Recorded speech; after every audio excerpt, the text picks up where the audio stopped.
Welcome. Krishnamacharya was unique in many ways as a master of yoga, as a teacher, as an Ayurvedic physician, and as a scholar.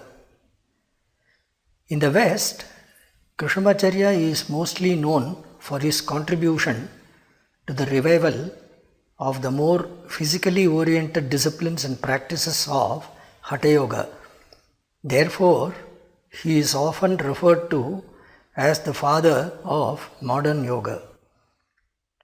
The notion that Krishnamacharya practiced and taught yoga that was somehow new or modern is primarily due to the many distortions or misunderstandings about the link between the physical practices of Hatha Yoga and the meditational practices of Raja Yoga. He was the conservator of the ancient teachings of Raja Yoga. As a master of yoga and a great scholar, he practiced and linked the physical practices of Hatha Yoga with the mental states of Samadhi described in the Yoga Sutras of Patanjali. Let us listen to the great master on what is yoga. யோகம் அல்லது ஒரு ஞானம், நுண்ணில் யோகம் அல்லது ஞானத்தில் பரியோசானம். யோகம்னாக்கா சூத்திரத்தில் சொல்லியிருக்கு, யோக சித்த விருத்தி நிரோதா. சித்த விருத்தி நிரோதான்னாக்கா சித்தம் அல்லது சலனம் இல்லாதபடி நிறுத்துறது. அப்போது சலனம் இல்லாத ஒரு கால் மணியோ கால் நிமிஷமோ நிறுத்தினாக்கா அவனுக்கு தெரியுது யோகம் பண்ணுறது அகண்டமான ஞான ஸ்வரூபம் பண்ணுறது, வேறு விஷயம் இல்லை. During my interview of Krishnamacharya in 1988, he continued to expand on his personal experience of this yogic state of Samadhi. In this state of Samadhi, the pinnacle of sustained mental focus on the goal of classical yoga can be reached through pranayama.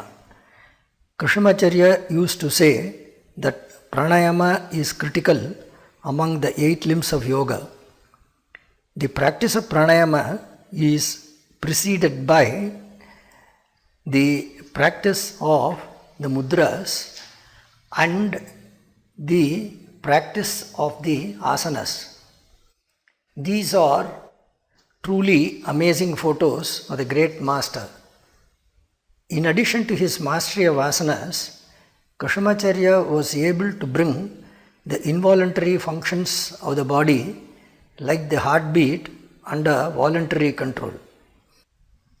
He was not only a master of yoga but also had titles equivalent to doctoral degrees in all the 6 Vedic darshanas. Krishnamacharya taught yoga for nearly 7 decades. He started teaching yoga under the patronage of the Maharaja of Mysore in the 1930s. Indra Devi, B.K. Iyengar and Pattabhi Jois studied with him during this period. What was Krishnamacharya teaching during the 1930s? The silent film from 1938 contains the practice of Krishnamacharya, his wife and children, and B.K. Iyengar, who was also the brother of his wife. An analysis of this 1938 video will reveal that Krishnamacharya's teaching was based on this principle: teach what is appropriate for each individual. He taught jumping asanas to his children who were 5 to 7 years old.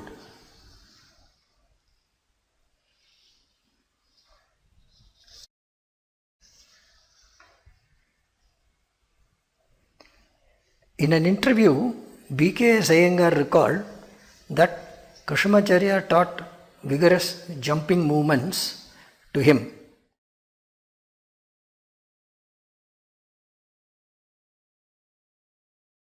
Let's see that.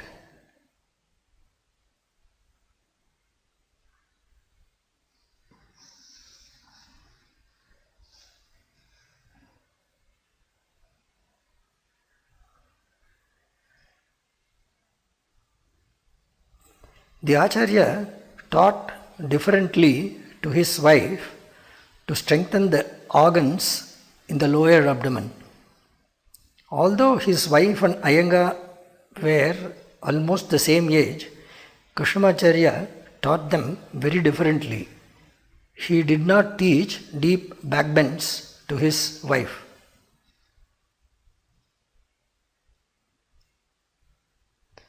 Now watch the practice of Krishnamacharya when he was 50 years old.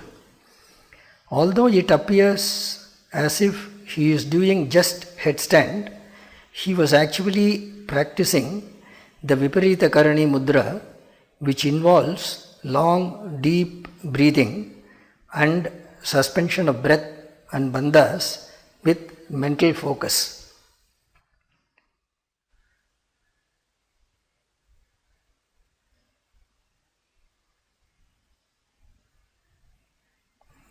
Krishnamacharya wrote a book called Yoga Makaranda in 1934. Part 1 of this book was published by the then Maharaja of Mysore. Part 2 was not published. This is the file cover of the original typewritten manuscript of Part 2. His son Desikachar and myself had classes together on some text like the Yoga Sutras. During the 1970s, we reflected on and attempted to edit this manuscript, but its publication did not come to fruition.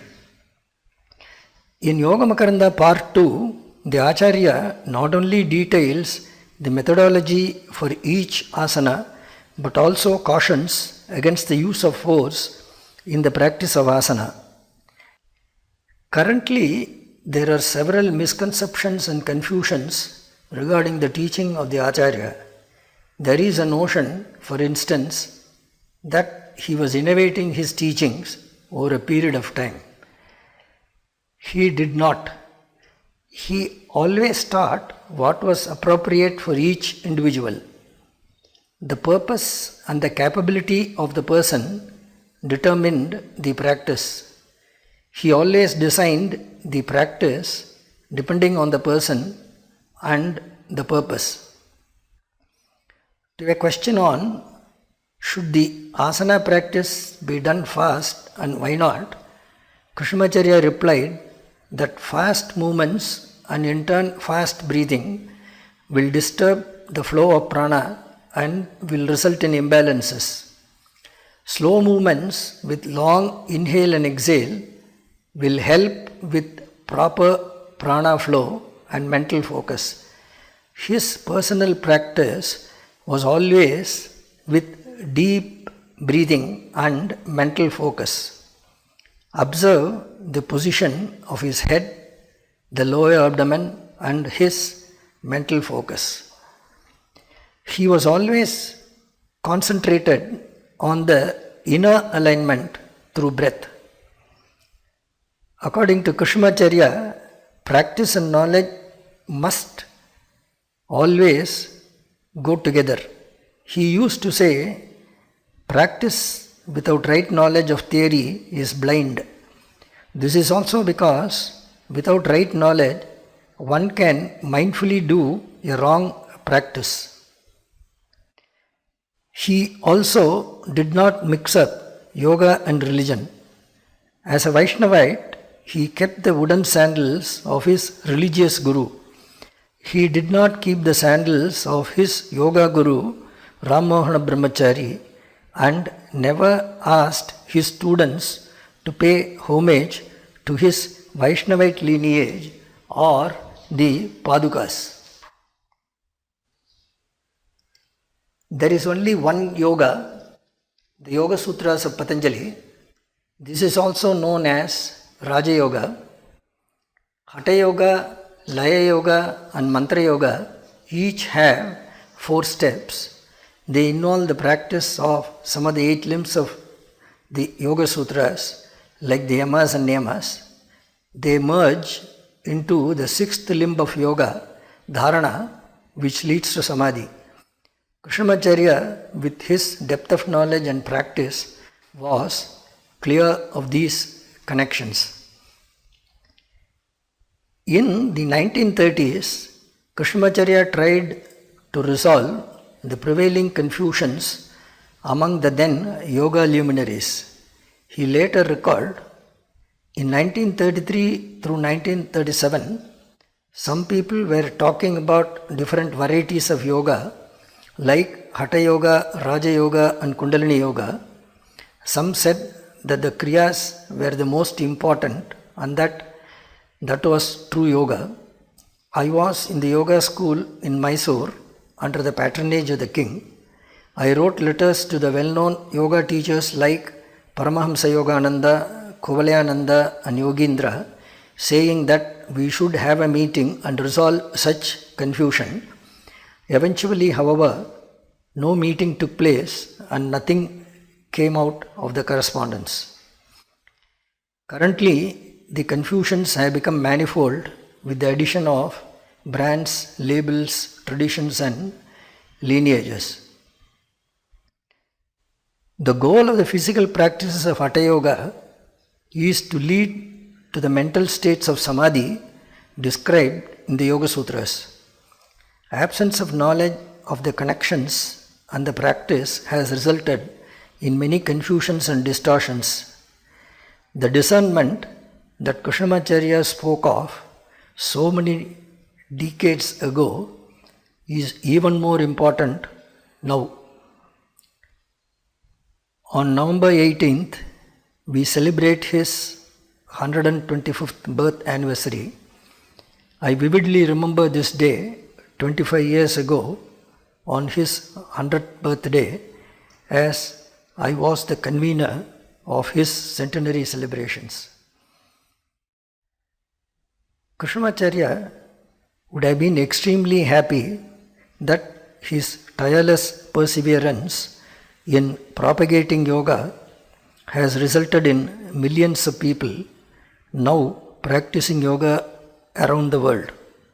He would want all of us to carry on the ancient and authentic teachings of yoga as they have been conveyed to us by the sages. Let the message not be lost. Thank you.